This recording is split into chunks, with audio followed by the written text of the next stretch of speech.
Hi friends, நாங்கள் ரீசெண்டாக ஊட்டிக்கு போயிருந்தாங்க. அப்போ இந்த டீ ஃபேக்ட்ரி வந்து சுற்றி பார்க்கறதுக்கு போனாங்க.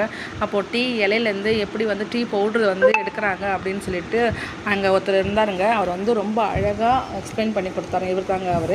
இதில் வந்து அந்த மிஷின் இருக்கலாங்க, அது வந்து கிட்டத்தட்ட ஒரு 3 days ஆகுமாங்க. அந்த இலை போய் அது காஞ்சி அது வந்து அதுக்கப்புறம் பவுட்ரு ஆகுறது. அப்புறம் டீ ஃபேக்ட்ரிக்கும் செம்ம மழைங்க. அந்த கிளைமேட்டுக்கு ஏற்ற மாதிரி அங்கே எல்லாம் ஃப்ரீயாக டீ கொடுத்துருந்தாங்க. எத்தனை வேணாலும் வாங்கி குடிக்கலாம். நிறைய பேர் டீ வாங்கி குடிச்சிட்டு போயிட்டே இருந்தாங்க. சூப்பராக இருந்துச்சுங்க டீ. அங்கே அதை குடிச்சு முடிச்சிட்ட பிறகு உள்ள அந்த ஃபேக்ட்ரியை மறுபடியும் வந்து உள்ளே போய் சுற்றி பார்த்தாங்க. அங்கே பாருங்கள், டீ பவுட்ரு வந்து எப்படியெல்லாம் வந்து ஃபில்ட்ராகி அது வந்து உள்ளே கொண்டு வராங்கன்னு பாருங்கள்.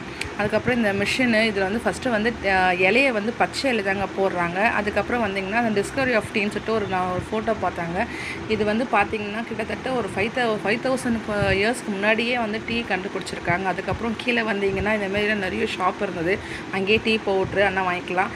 அப்புறம் வெளியே வந்திங்கன்னா இந்த மாதிரி குழந்தைங்க சுற்றி பார்க்குறதுக்கு சூப்பராக சாக்லேட் மாதிரிலாம் வச்சுருந்தாங்க. யாரெல்லாம் போய் பார்த்துருக்கீங்கன்னு ஒரு கமெண்ட் பண்ணுங்கள். பாய்.